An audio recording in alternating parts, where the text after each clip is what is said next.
First of all, appreciate everybody coming out. Weather's really nice out there, better than I anticipated.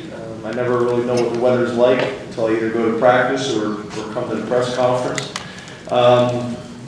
Kind of summarizing the Iowa game, it's kind of interesting. You look at the statistics that we talk about each week. Pretty much a wash. The turnover battle was even. Penalties was basically even. Drive start battle was basically even. Sack battle was basically even. And explosive play battle was basically even. So, we were fortunate to come out of that game with a win against a really good football team here at home, especially having to overcome the two safeties, which in my 23 years as a coach and however many years as a player, I don't know if I've ever seen that. So we were fortunate to be able to overcome that. Our guys have shown over a number of years that that we're a resilient group and that we're gritty and gutty and guys stick together. Guys stick together on the sidelines, support one another, and all those types of things. So that's good to see. That's good to see. So happy about that. Obviously, moving on to the challenge this week is Michigan and Coach Harbaugh. And obviously the big house, tremendous opportunity, tremendous, I know our guys are excited about the opportunity. If you look at them, they're a veteran team, 21 of 29 starters returning this season. Obviously they opened the season with a loss to Notre Dame, and since then have played really well, offensive coordinator Pep Hamilton, I've known Pep forever. Pep's spent a lot of time in DC and Howard when I was at the University of Maryland. I've known Pep for a long time. He does a really good job. Had a nice career in the NFL for a number of years, gained great experience. Has now been at Michigan now for the last 2 years, and obviously him and Coach Harbaugh are obviously heavily involved in the offense. Big thing with them is they're balanced. They're extremely balanced offensively. I think in some ways they're similar to what we faced last week in terms of they're a run-first team, and a lot of their offense is based around their tight ends. They got two very difficult matchups as tight ends, both in the run and pass game. So that'll be a real challenge for us. And then obviously the transfer quarterback Shea Patterson has really helped them. They were able to get a veteran guy who's played a lot of football and has mobility, so that'll be challenging. The stat that probably jumps out the most with those guys is time of possession. They're 7th in FBS with time of possession, but I think obviously we know that defense plays a huge part in that. Offensively, they're committed to running the football 72% of the time on normal downs. They're what we call the truck play or pin and pull, split flow zone, inside zone, and then the kick play. Big 12 personnel team based back to the tight ends that we talked about before. Then they'll mix in 21 personnel, and then 11 personnel is their third most likely personnel group, which obviously goes against the norm in college football. Talked about Shea Patterson. I've been very impressed with him, completing 67% of his balls. The running back is doing some really good things now. Higdon is a senior and has got 831 yards, and probably most impressive is the 5.4 yards per carry, as well as him catching the ball out of the backfield. Donovan Peoples-Jones, who we know very well, who we recruited, big, strong, physical, fast receiver, has done a nice job for them. And then the tight end, Zach Gentry, 6'8", 262 pounds. If I remember correctly, from recruiting out of high school, I think it was a quarterback in transition. Don Brown on defense. I think you guys know we got a lot of history with Don.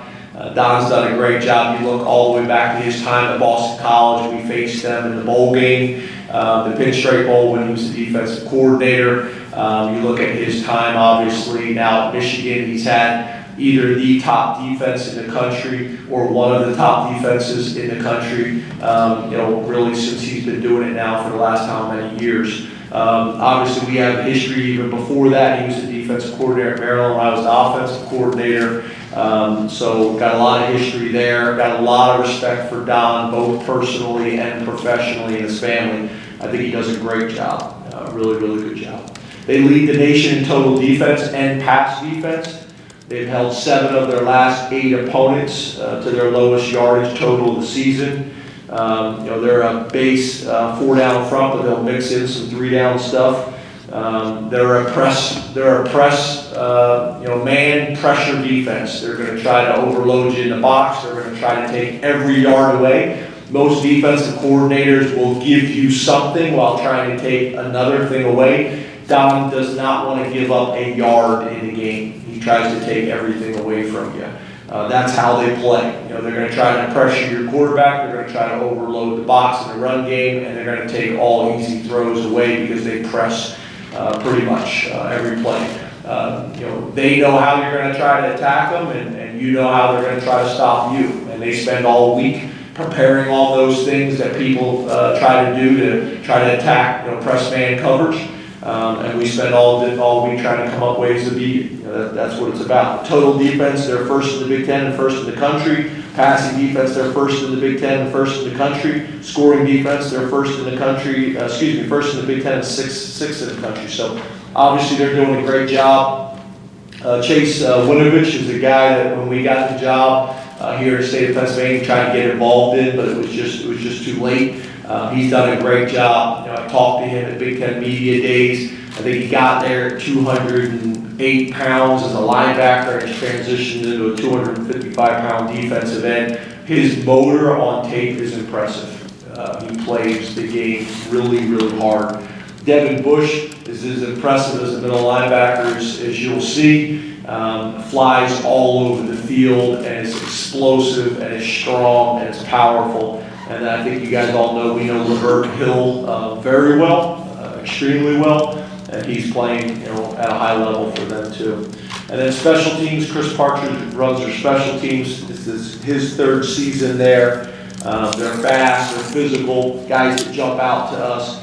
Jake McMurray is a wide receiver, starts on 3 special teams units for him.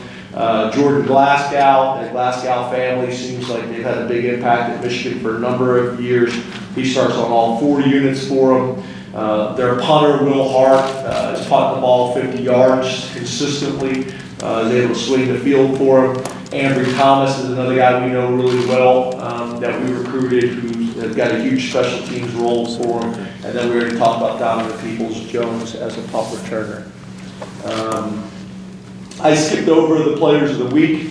From last week, offensively was Trace, defensively was Etor, special teams was Pinder. I didn't go over that because it's probably obvious to everybody. You guys probably could have figured that one out. Open up the questions. Start with Rich Scarcella, Red Eagle. Good afternoon, James. Hey, Rich, how are you, buddy? I'm okay. I don't know if you went over this because we hear most of your opening, but how would you describe the Michigan defensive line? You had a lot of praise for Iowa's defensive line last week. How would you describe how good Michigan's defensive line is? I think they're really good. I think the difference is with Iowa, they were really controlling the game on the defense side of the ball with their D-line. They put a lot of responsibility and a lot of pressure on their D-line. It started and ended with their D-line. Literally, you saw on tape, you'd line up in empty formations, and they play a 4-man box. And they were able to do that because of how they coached and how they played those defensive lines, especially with their length, which is really unusual. So I think it really started and ended with their D-line in a lot of different ways. Where Michigan, obviously their personnel is impressive. Gary, we all know about him. The defensive end we just talked about, we know about him, and then the linebacker. But I would say what really is Michigan is the corners. It starts, with their corners. They're able to put those guys on an island, play press man coverage all the time. But again, there's very few plays where you look on the film and you see a light box. They're going to overload you in the box. Everybody's at the line of scrimmage, pressuring you in your face. High pressure, run game blitzes, pass game blitzes, and it's challenging. There's no doubt about it. I think you guys have heard me mention this before. It reminds me, when I first got, to the University of Maryland, we played Florida State. They were really talented. They played press man. They overloaded the box, and there wasn't a whole lot of yards when you watch the tape. You're fighting for for every yard you can get, and that's how I would describe them. Don, as a defensive coordinator, their defense, I would describe them as greedy. You know, they want to take everything away, where most defensive coordinators and coaches don't really approach it that way. You know, so it's real challenging, but I think obviously their personnel is extremely good. They've been recruiting well for a long time, even before this staff arrived. You know, personnel has always been strong at Michigan, but I think, you know, obviously their scheme combined with their personnel is very challenging. Bob Flounders, Harrisburg Patriot News. Hey, Bob. I wanted to ask you about St. Patterson. What do you know about the importance of the business has done to practice based on that? Usually I can't hear some of you guys, but everybody in the room kind of like mouths what you said. I mean, Shea literally. Patterson. Something about Shea Shea Patterson. Patterson. Oh, so you guys did get it. Yeah, it sound like it's crumbled. So what about Shea Patterson? What stands out about him? What stands out about him, maybe? What stands out? That's what we're gonna go with. Thank you. I love this is like a co-op. We all work together. I would say a couple things. They're able to go out and get an experienced quarterback. So they got a guy who's played a lot of football, been in big moments, those types of things. He's a guy that I would probably describe a lot like Trace. You know, you watch him and he's able to make plays from the pocket, he's able to make plays from outside the pocket, and he's also able to make plays with his feet. And like I mentioned earlier, he's already played a lot of football. So they were able to bring a guy into their program that had a lot of experience already, and I think has really helped them. You know, has really helped them. So he's added another dimension to their offense, and you know, I would describe him in a lot of ways like Trace. Derek Morse, Wilkes-Barre Times Leader. Hi, good afternoon. Hi, Derek. James Paul Justice addressed at the beginning, but have you had a chance to talk with Benny Dallas recently and just look back? What aspects of this coaching style you would be most when head coach yourself? Denny Dallas, right? I don't know, the connection must be bad. A lot of times it's just with one person, but it seems like it's all bad. But I did hear Denny Dallas. Huge impact. You know, Denny really served a lot of roles for me. Denny was obviously my head coach in college. Denny was a father figure in a lot of ways for me. For a good portion of my life, I didn't really kind of have that role in my life. So Denny kind of filled a lot of those gaps for me. Then after I got done playing and thought I may want to coach, I lived with Denny and his wife Judy for a period of time until I kind of found out a place to stay. So, I remember coming in at nights, after practice and after meetings, and we'd sit on the back porch, and Denny's a huge ice cream guy, so we'd eat Klondike bars on the back porch and tell stories, and I'd ask him 1,000 questions as a young ball coach, trying to kind of figure some things out, and where I wanted to go with all of this. It's always been a great sounding board for me. When I was at the University of Maryland, they used to come and visit there all the time, and pretty much everywhere I'd been from that point on, they would come visit and spend time and talk ball, or I would go up there and spend time and talk ball with them. So Denny's been a huge part of my life for a long time, So, I think he's been a head coach there for 43 or 47 years. I think he's been at East Stroudsburg for like 53 years. So he's just been a huge impact on my life personally and professionally. So I love Denny. It was really cool a couple of years ago to be able to go back there for his 50 year. They had a thing in the summer banquet for him, kind of celebrating his 50 years. And that was really cool because not only were we able to see Denny and his family, but then it brought back hundreds of former players. It was kind of strange. You have guys in the room that were like 62 years old that played for Denny. You have guys in the room that were like 26 years old that played for Denny, and everything in between, and fathers and sons. So it was really pretty cool. So obviously, the wins are important in this business. We all get it, but I also hope that I have the opportunity to have the type of personal impact that Denny had on people and had on that community and all those types of things. So, you know, I haven't reached out to Denny yet because I'm trying to figure out what I'm going to say to him. Kind of been struggling with that, to be honest with you. Give him a call, try to give him some time as well, because you know, it's just, you know, you've been at the same place for as many years as he's been there, and all the lives that he's touched. When you walk away, it's hard. You know, I think we've all seen that. We've seen that here at Penn State. We've seen that nationally. You know, it's hard at the end. So I'm going to reach out to Denny and hopefully, you know, get some time with him to talk and make sure he knows how much I appreciate him professionally, but more importantly, personally. I think it's just a great example why I think sports are looked at the way they're looked at in our country, because coaches have a huge impact. Coaches and high school teachers and elementary school teachers have such a huge impact on young people in our communities, and complement what's being taught and learned in the classroom, and setting kids up for success later in life with great life lessons. So, you know, I guess where I'm struggling with is how do I put all that into words to Denny? How do I explain that during a game week on a phone call when I'd rather really kind of do it in person? So, trying to kind of work through all that. Mark Wogenrich, Allentown Morning Call. Hi, James. I'm glad to see you doing. Hey, Mark. That's the best player in college football. Why was that? How is he? And what's the best player to maintain reliability? Best player in college football. I assume he's talking about Trace. Why did you say Trace is the best player in college football? He wants an injury report. Mark, you just sit right there. Well, I can hear it's under the. Oh, you need your speaker. I heard best player in college football, so I just assumed what he's talking about.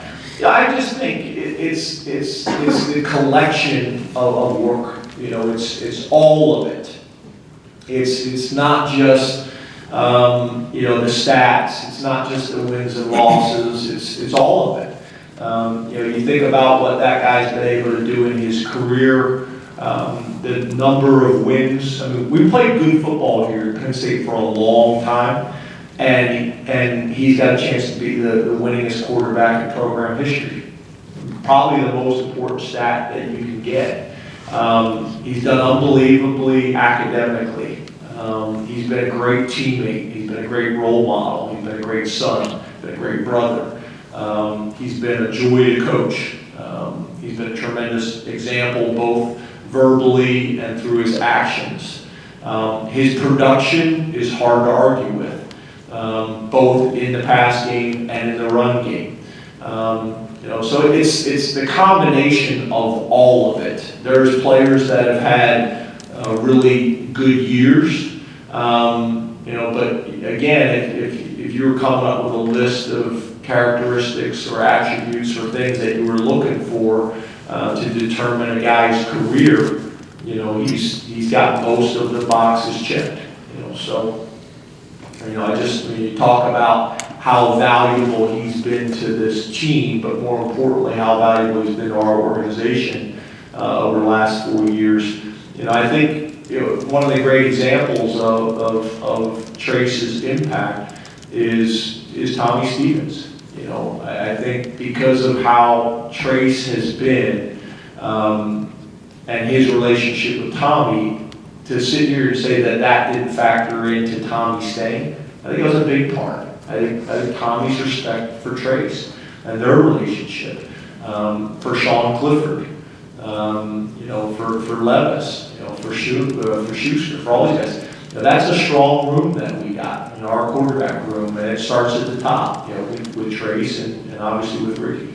So you know, there's just so many ways, you know, that I can describe it. You know, when it comes to community service, you know, he's been the model. You know, he really has been, and he'll leave a legacy here, not just outside of our building with how he's treated people and how he's played, and you know, he's been a warrior, but also inside our building. You know, I mean, the same thing that you guys see, there's examples of that. You know, Obviously, everybody knows he got dinged up in the game, so I'm not keeping that a secret. Well, literally by 7 a.m., he's done more than most people do all day, to give him the best chance to be healthy and practice at a very, very high level. And then also to make sure that then he can go and be present and dominate in the classroom. So he's a great example. Obviously, he came in with a tremendous foundation from mom and dad. I actually met with mom and dad and Trace yesterday. They've done a great job, and then we were fortunate and able to build on that. But it's been a real complementary process between our staff and Trace's parents, and all along this journey, kind of working together for what was in Trace's best interest and what was in Penn State's best interest. Frank Bodani, your to the record.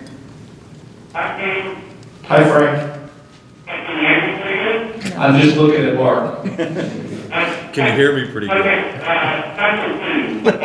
You guys have done really good things there. The last time the Johnson cleaner gets into the season, how close are they to getting that whole clean special teams game?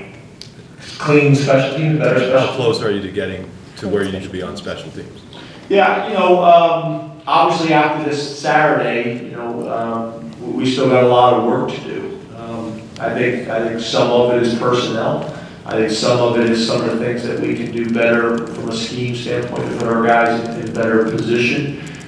We just need to be more consistent. We do some really good things on special teams, but then we've also had some plays that have really hurt us. So there's no doubt about it that we need to be better there, and we need to be more consistent there. And then obviously going on the road against a really good opponent in a challenging environment, we can't afford to make those types of mistakes like we made on Saturday. So I think we all recognize that and are working really hard to mature in that area and grow in that area.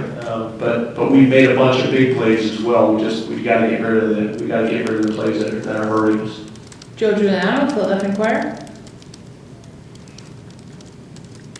Okay, Hey, Joe.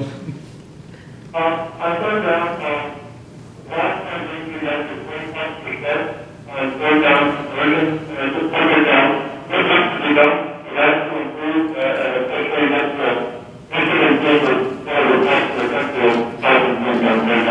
Better on third down. Improving on third down. And Michigan's good at stopping it.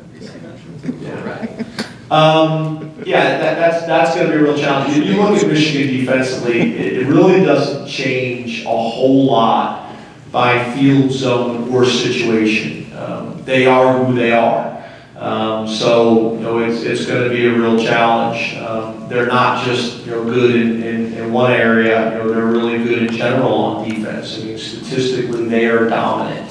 They're dominant. So obviously, their time of possession has been impacted because they get off the field on third down and continue to give the ball back to their offense over and over and over again. By being great on first and second down and creating challenging third down situations and either getting to your quarterback or breaking the ball up.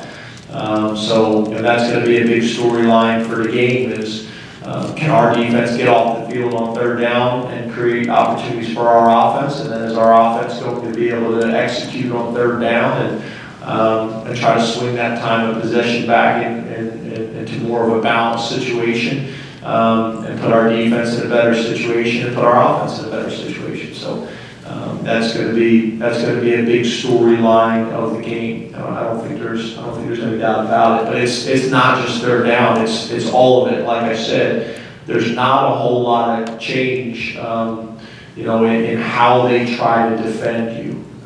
And it's an aggressive in your face. And they got a bunch of different calls, and they got a bunch of different wrinkles that they do, but for the most part, you're going to have to be able to handle the pressure, not only in terms of your quarterback and trying to get to your quarterback, but also run blitzes, and then also what they do on the perimeter with their defensive personnel in terms of press coverage in your face and challenging every throw.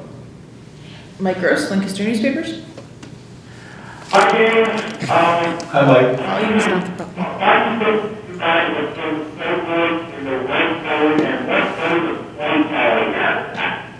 run game and play calling. I thought it was red zone. Why have you been so good in the red zone? Just answer a question, come up with a question and answer that. Yeah, I think we've been good in the red zone this year for a couple reasons. I think when you're able to run the ball better, whether it's traditional runs with your running back, and I think our improvement on the O-line, tight end, and what Miles is doing has had a huge impact on our red zone. Obviously, as you get down there in the red zone, your playbook starts to shrink because you don't have a lot of the vertical concepts to your passing game. So the teams that typically are the best teams in the red zone are the ones that are able to run the ball. So I think that's probably one of the bigger differences this year is our ability to run either with the quarterback or with the running back down there has been helpful. And I think we made some plays. I think our tight end development at that position has helped us in the red zone as well, really with all of those guys, Holland, Bowers, and Fryermuth. So I think that's been a part of it too. And I think our offensive staff has done a really good job of studying it, have a really good idea of who they are and how we want to attack them and cause conflict in their assignments and their responsibilities. And so far, so good. And then obviously, when you got a young, talented kicker that's starting to gain some confidence and grow there, I think that helps as well. I think he's made 6 out of his last 7 field goals, so that's been a big part of it. But I think we all know, when you get in the red zone, you got to score touchdowns against good teams. The field goals are good, but if you want to go on the road and be a good football team, you got to score touchdowns when you have the opportunity. Donnie Collins, Scranton Times Tribune. Hey, Donnie.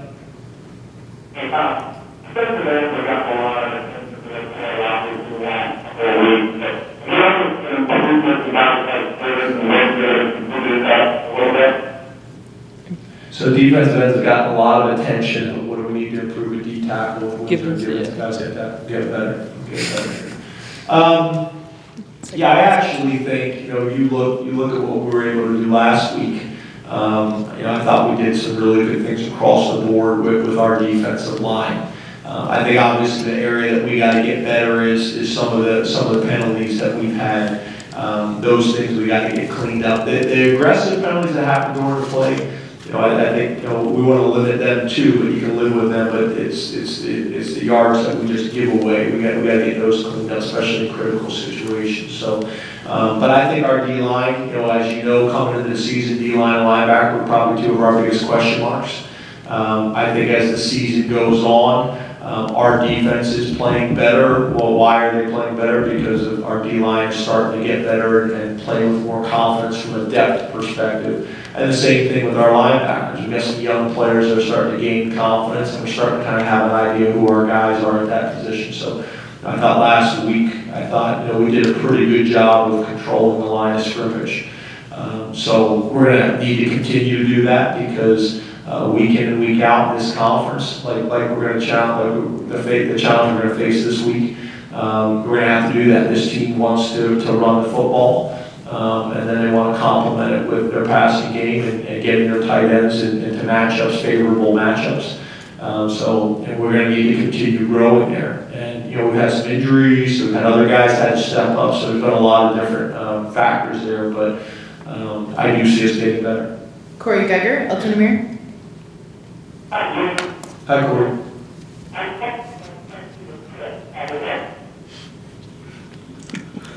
So I can tell you. Let's see how good you are this time. That's on Neil. I'll get the Arkansas I was gonna say, twang. so the game at Michigan 2 years ago is the only game your team hasn't really He been. texted us? He did. Yeah, In the past 3 years. Do you go back to what happened in that game as a learning experience at all to try to prepare this team for a trip to the big house? Or are the situations and teams different for that?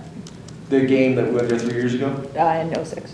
Yeah, I think obviously we've already learned from that experience. I think if you look of how we have played really since that game, we've made a lot of corrections. We've gotten there. I think we're one of the better teams in the country when you look at that. And in not only overall record, but also specifically how those games have played, the wins, the losses, all those types of things. We've been very competitive.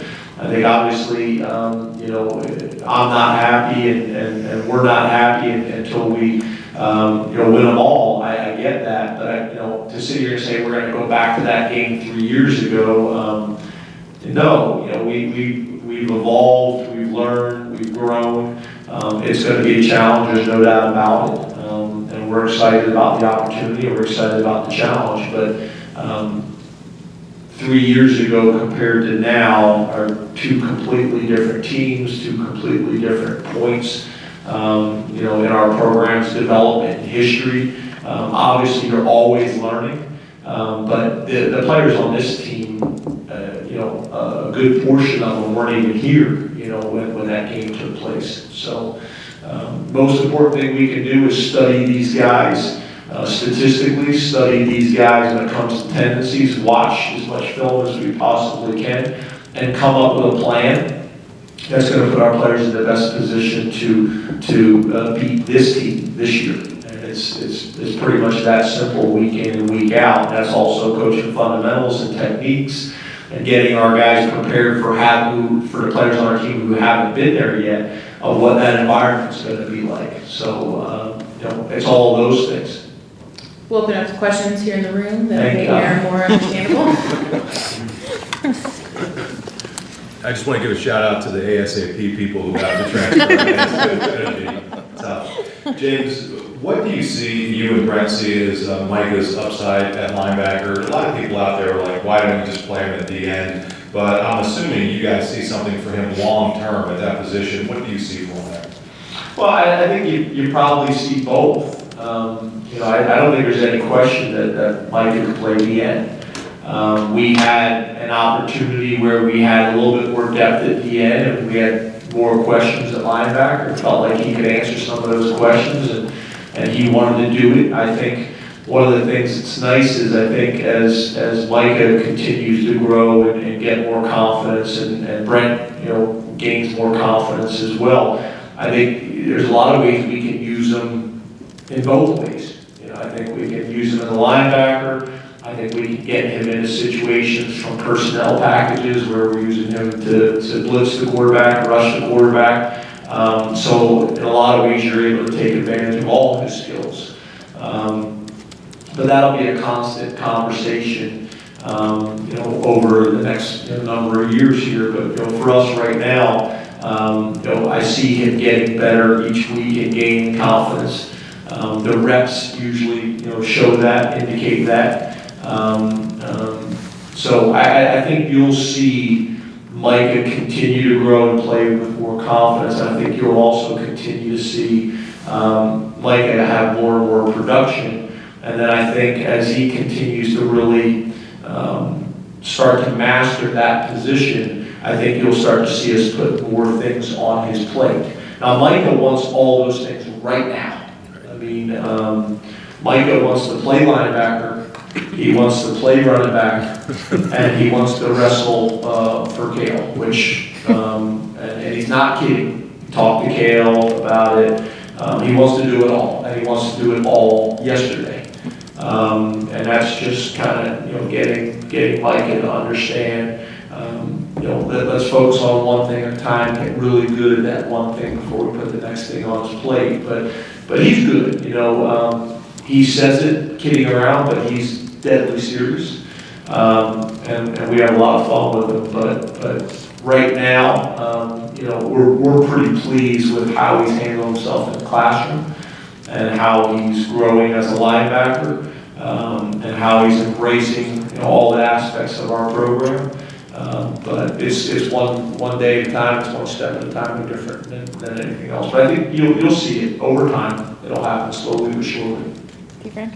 Good afternoon, James. How you doing? Good. How are you? Really good. Good. Speaking of one of your other linebackers, Cam Brown seems to have really stepped up his game the last couple of weeks.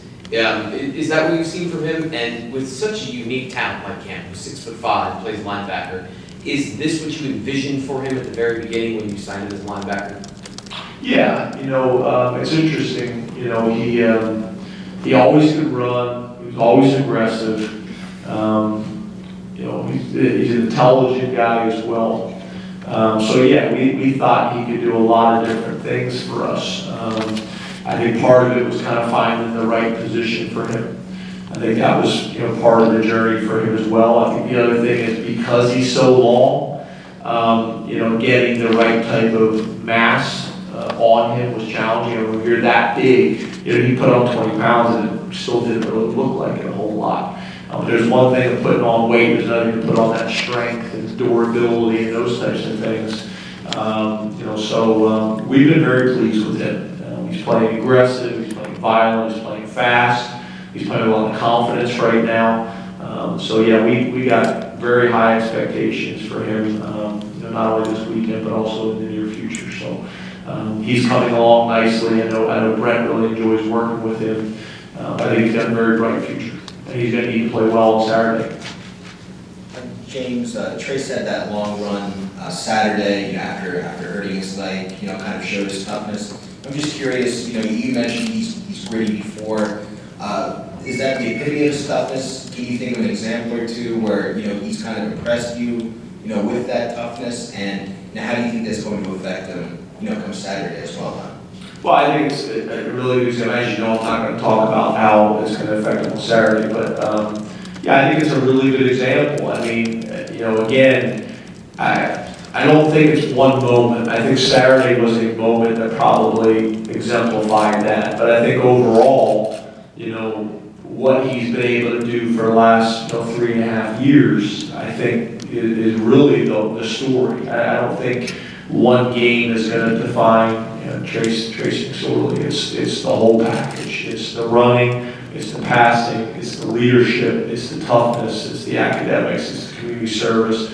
It's all of it. And I think that's why, whenever I listen to press conferences that the coaches were playing or read transcripts or whatever it may be, everybody talks about him.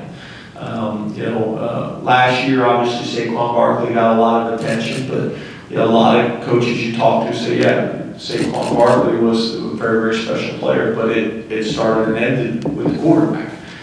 He made it all go. So I think, there's a lot of good coaches in our league. You could make, argue maybe the best in the country. And there's a lot of respect for Trace, universally. So I think obviously Saturday was a really good example of that. He got banged up a little bit. He went down and it was like the whole stadium. You could literally there was no oxygen left in the stadium. The whole stadium took a deep breath. And then obviously when he came out of that tent and started jogging around, obviously that moment probably kind of tells the story. But I would say actually the fact that he's been playing this long, and there have been very few times that he's even laid on the field in the first place, talks about it. The way he's been able to develop because of his toughness, because he never misses practice. The way he's been able to develop because of how he takes care of his body. How much sleep he gets at night. He's never cramped. And I know these things sound small, but it's because of his sleep and because of his nutrition and because of his hydration. Because he does all those things right, allows him to practice at a high level every single day without losing time. Because of how he practices and because of how he trains, allows him to play at a high level. And the reality is, if you're not living right in every one of those areas, it's going to come back to haunt you at some point. One of those areas is going to catch up to you and it's going to limit your development. And Trace is a guy that is willing to make all those choices day after day, whether he's in Lash Building or outside Lash Building, that are going to give him and us the best chance to be successful. So, I think that speaks volumes. Hey James, how are you? Good, how are you? Doing well, thanks. With Jake Pinniger, even when he wasn't seeing that success translate to the field in games, you mentioned during practice he was still hitting the kicks. Now that he's hitting them in the game, did against Iowa, have you seen any kind of change in him in practice? Not really. I think it goes back to what I was telling you guys before is we were seeing great things from Pinnaker at practice every single day. He was doing some really good things. We all know going into Beaver Stadium, it was different. That's a different environment. I can't imagine there was too many games in Ankeny, Ankeny, Iowa, that, that were similar to Beaver Stadium. Obviously it's different for him. But, he's been great in practice. He's worked really hard, both on and off the field. Obviously, having some success on Saturdays, allows him to continue growing and building on it. But I think it goes back to, me saying before that, we're a developmental program. We're going to recruit these guys, we're going to love them, and we're going to work them hard and coach them hard and develop them. And no different than we talked about drops. If I see these guys and they're investing and doing everything that they should be doing, that's going to allow the coaches and the players themselves to have a lot of confidence that, that they're going to have the success that they want to have. And I think that was the same thing with Jake. He was really hitting the ball well in practice. We've done a really good job of creating competition at that position, so I think that's helped as well. But yeah, it was great to see him go out and play well on Saturday. We needed it, and he needed it. How are you? Good, how are you? Good. This morning, Garrett Taylor told us that you pointed out in the Sunday team session Etor Gross-Matos' practice habits. Curious what those habits have looked like and how you've seen them translate on game day. Yeah, so Etor's a guy that he doesn't know anything else but full speed.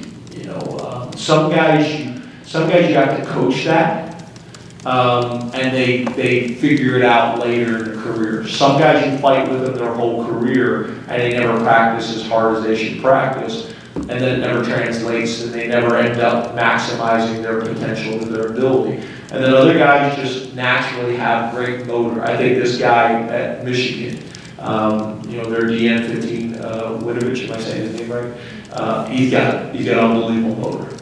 I think Etor's got a great motor. And what's really good, and I think what's really important is when your team sees a guy like that, practice like that all the time, and then is able to have the success that he has, that sends a great message for our whole team in terms of what work ethic and motor can do. I don't know if I've been around a DN 2 weeks in a row with that type of production in the Big Ten. Really, really impressive. I think the most important thing is, sometimes, Coach Pry will call a stunt, or Coach or Coach Chaos Spencer will call a stunt, and we'll slant into a gap and no one will block him. You tackle a guy in the backfield, and the guy gets up and goes crazy and all that kind of stuff. But a certain percentage, the scheme made the play for him. And then you have the guys who defeat a block and make a play, and they did it. And right now, what I see happening is kind of a combination of those two things. A lot of his tackles, if you go back and watch his production, it's not at the point of attack. He's the backside end, and he's running the play down on the opposite side of the field. So to me, whenever I can show that in the team meeting on Sunday and show those type of effort plays, I think it goes a long ways. So, I'm really pleased. He's a guy that I think you guys know we've been excited about for a while. He's got the body type you're looking for. He's got the athleticism you're looking for. He's got the mentality. And again, hadn't played a whole lot of football for us and is gaining confidence and spent time in the weight room in the off season. So it's all starting to come together for him right now. We're going to need him to play really well on Saturday. Yeah. And as you can imagine, they're also doing the opposite. They're saying this guy's playing his tail off right now, identified him, and they're saying we can't allow this guy to have the type of production he's had the last couple of weeks. So just like we're trying to continue the trend, they're trying to stop the trend. Hey, James. Hey. You guys have almost half your staff is in new roles this year. You mentioned special teams scheming earlier. Has there been more of a transition there? Have you been part of that before, other than maybe your first year here, where people were in new spots, and how much growing pains did you anticipate? How would you gauge that factor? Yeah, I think that's definitely a factor. I don't think there's any doubt about it. If you look at my career, as a head coach, we've had pretty good consistency. I think you guys have also heard me talk in the past about, the importance of experience. Experience counts, and stability counts, and consistency counts. Joe Moorhead leaving to go be the head coach at Mississippi State. That's the right thing for Joe, that's the right thing for his family, and that's a win for everybody. That's a great situation. But we can't have guys leave for lateral moves. Lateral moves in terms of job description and professionally. That's what can't happen, because the reality is every time you lose someone and you have to replace them with someone new, there's a transition process. There's growing pains. That's always a part, year in and year out. No different than losing players that graduated, losing players to the NFL, replacing those guys. There's growing pains that come with that. We lost 3 D tackles last year. We knew coming into this season that was going to be a big question mark for us, getting those guys. And the same thing with coaches. The administrative staff that's been with us for a long time. The fact that those guys have now been with me all these years, it probably saves an hour and a half a day. So if you hire someone new, I'm spending an hour explaining all those things that these guys, I don't have to say a word to about. Whenever you hire a new coach, they may have great experience, but you look, they've come from somewhere else that has a different system and has a different culture, and they have to fit into it. I think a lot of times when you get turnover, where you really start to get a return on your investment is year 2. I think for us, we got to make sure that we're doing everything we possibly can in terms of creating a really good environment that people want to come to work at every single day, and then also that financially, we're paying the same salaries that everybody else is in terms of our peer groups. That's got to happen, because to sit here and say that that's not a factor, it is a factor.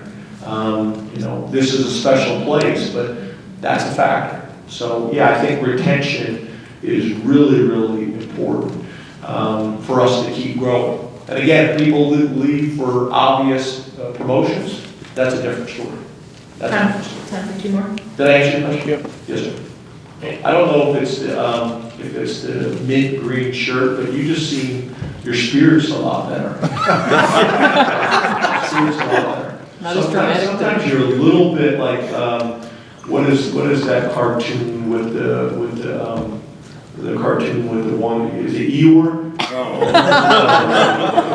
The mint green. It's got your spirit. Your wife's gonna be How about Beetle Bailey? Huh? Beetle Bailey. I don't know who that is. From a coaching perspective, where's the disconnect between what you're preparing for each week and then how it's executed? Because you mentioned some of these special teams picks, you've been preparing for them all week and then they work. How do you get a team to execute on those plays across the board, offense, defense, and special teams for things that you know are coming, and then you execute like you practice for? Yeah, let's be honest. On offense, defense, and special teams, your point is a good one. So on offense, defense, special teams, there is going to be plays that we prepared for and schemes that we're expecting to see, and we're going to execute at a high level. But there's going to be plays where we don't. They're on scholarship too, they got really good coaches too, and there's going to be times where they get you. That's going to happen. You want that percentage to be small as it possibly can be. There's also going to be the other end of that, where something's going to show up in the game that Michigan is going to get from us that we haven't shown before, and that we're going to get from Michigan that we haven't seen before, a new wrinkle, something is going to show up. And then that's where you have to go back and say, okay, we haven't seen this, but here are our rules for bunch. Here are our rules for empty. Here's our rules for unbalanced. Here's our rules for odd stack. So you can't cover everything all week long. You got to invest your time in the things that you think you're going to see, and then have rules to cover the others.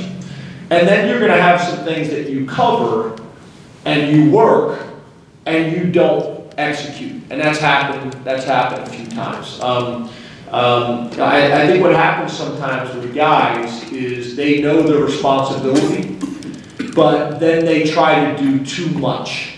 So they know the responsibility, and then they try to do too much to help somebody else or take on somebody else's responsibility, and that haunts you.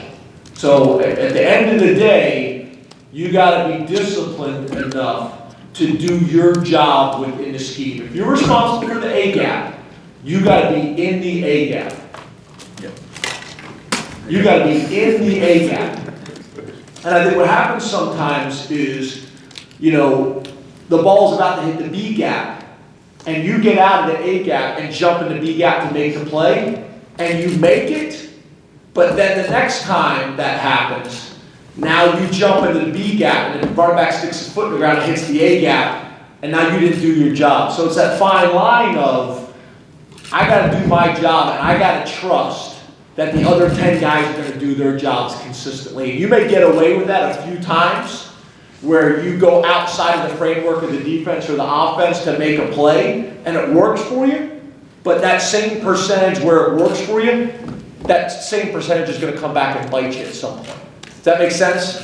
So it's the maturity to say that I'm gonna do my job, and I'm gonna trust that the other 10 guys are gonna do their job.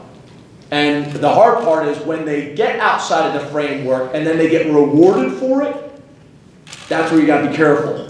Because now they're likely to do it more and at a higher level, and it's gonna come back to beat you more at a higher level. And I think that's what's shown up a few times. The fake field goal, literally, you go back and watch the tape, we are pointing at the guy. My guy, you watch him, he's pointing. And then what happens, the play starts, the guy goes down the block someone, our eyes get off of our man, and then all of a sudden he slips out, and then makes an unbelievable catch. So we gotta get all 11 guys, very Bill Belichick, do your job. And you gotta do it, not just one play, you gotta do it for 4 quarters, because the one play you don't, when you play good teams, they'll take advantage of it. That's all the time we have for Coach today. Thank you, Coach, and we'll be joined by Andrew Tompkins momentarily. Thanks, guys. Thank you. He's got a big Long time call. answer, if it works. Thanks for saving us. That means I get 3 tomorrow.